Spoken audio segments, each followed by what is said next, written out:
राजधानी दिल्ली। रात के 12 बजे थे। रात का सन्नाटा और अचानक दिल्ली, मुंबई, नागपुर में चारों ओर फोन की घंटियां बज उठी। राजभवन मौन था, संसद मौन थी, राष्ट्रपति भवन मौन था। हर कोई कश्मकश में था। शायद कोई बड़ा हादसा हुआ था। यह किसी बड़े हादसे या आपदा से कम नहीं था। कोई अचानक हमें छोड़कर चला गया था, जिसके जाने से करोड़ों लोग दुख भरे आंसुओं से विलाप कर रहे थे। देखते ही देखते मुंबई की सारी सड़कें भीड़ से भर गई। पैर रखने की भी जगह नहीं बची थी मुंबई की सड़कों पर, क्योंकि पार्थिव शरीर मुंबई लाया जाना था और अंतिम संस्कार भी मुंबई में ही होना था। नागपुर, कानपुर, दिल्ली, चेन्नई, मद्रास, बेंगलोर, पुणे, नासिक और पूरे देश से मुंबई आने वाली रेलगाड़ी और बसों में बैठने को जगह नहीं थी। सब जल्द से जल्द मुंबई पहुंचना चाहते थे और देखते ही देखते अरब सागर वाली मुंबई जनसागर से भर गई। कौन था यह शख्स जिसके अंतिम दर्शन की लालसा में जन सैलाब रोते बिलखते मुंबई की ओर बढ़ रहा था? देश में यह पहला प्रसंग था जब बड़े बुजुर्ग छोटे छोटे बच्चों जैसे छाती पीट पीट कर रो रहे थे। महिलाएं आक्रोश कर रही थी और कह रही थी, मेरे पिता चले गए, अब कौन है हमारा यहाँ? चंदन की चिता पर जब उसे रखा गया तो लाखों दिल रुदन से जल रहे थे। अरब सागर अपनी लहरों के साथ किनारों पर थपकता और लौट जाता, फिर थपकता, फिर लौट जाता। शायद अंतिम दर्शन के लिए वह भी जोर लगा रहा था। चिता जली और करोड़ों लोगों की आंखें बरसने लगी। किसके लिए बरस रही थी आंखें?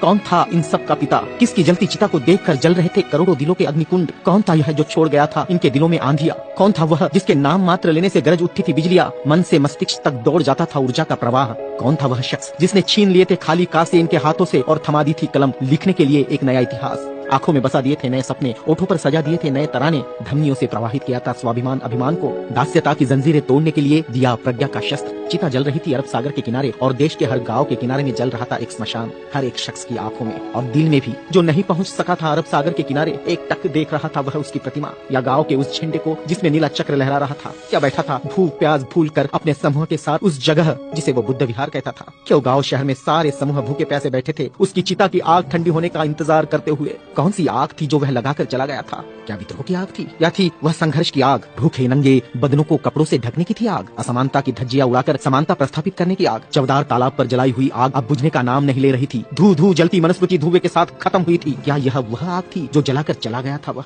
सारे ज्ञानपीठ, स्कूल, कॉलेज मरुभूमि जैसे लग रहे थे। युवा युवतियों की कलकलाहट आज मौन थी, जिन्होंने हाथ में कलम थमाई, शिक्षा का महत्व समझाया, जीने का मकसद दिया, राष्ट्र प्रेम की ओतप्रोत भावना जगाई। वह युगंधर, वह प्रज्ञा सूर्य काल के कपाल से ढल गया था। जिस प्रज्ञा तेज ने चेहरे पर रोशनियां बखेरी थी, क्या वह अंधेरे में गुम हो रहा था? बड़ी अजीब कश्मकश थी। भारत का महान पत्रकार, अर्थशास्त्री, दूरदृष्टा क्या दृष्टि से ओझल हो जाएगा?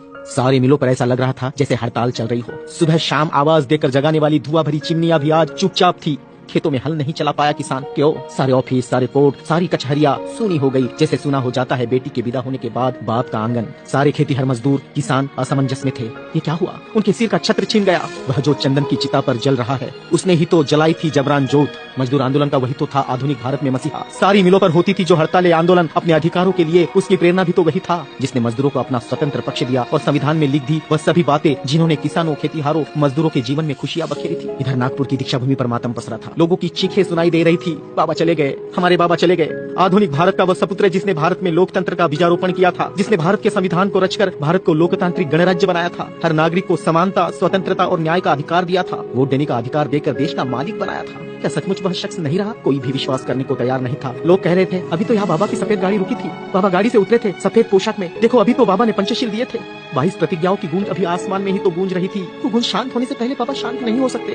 भारत के इतिहास ने नई करवट ली थी। जनसैलाब मुंबई की सड़कों पर बह रहा था। भारतीय संस्कृति में तुच्छ कहलाने वाली नारी, जिसे हिंदू कोड बिल का सहारा बाबा ने देना चाहा और फिर संविधान में उसके हक आरक्षित किए, ऐसी माँ बहनें लाखों की तादाद में स्मशान भूमि पर थी। यह भारतीय सड़ी गली धर्म परंपराओं के मुंह पर एक जोरदार तमाचा था, क्योंकि जिन महिलाओं को स्मशान जाने का अधिकार भी नहीं दिया, ऐसी 3 लाख महिलाएं बाबा के अंतिम दर्शन को पहुंची थी, जो अपने आप में एक विश्व विक्रम था। भारत का यह युगंधर, संविधान निर्माता, प्रज्ञा तेज, प्रज्ञा सूर्य, महासूर्य, कल्प पुरुष, नव भारत को नवचेतना देकर चला गया। एक ऊर्जा स्रोत देकर, समानता, स्वतंत्रता, न्याय, बंधुता का पाठ पढ़ाकर, उस प्रज्ञा सूर्य की प्रज्ञा किरणों से रोशन होगा हमारा देश, हमारा समाज और हम, और पूरे विश्वास के साथ हम आगे बढ़ेंगे हाथों में हाथ लिए, मानवता के रास्ते पर, जहाँ कभी सूर्यास्त नहीं होगा, जहाँ कभी सूर्यास्त नहीं होगा, जहाँ कभी सूर्यास्त नहीं होगा।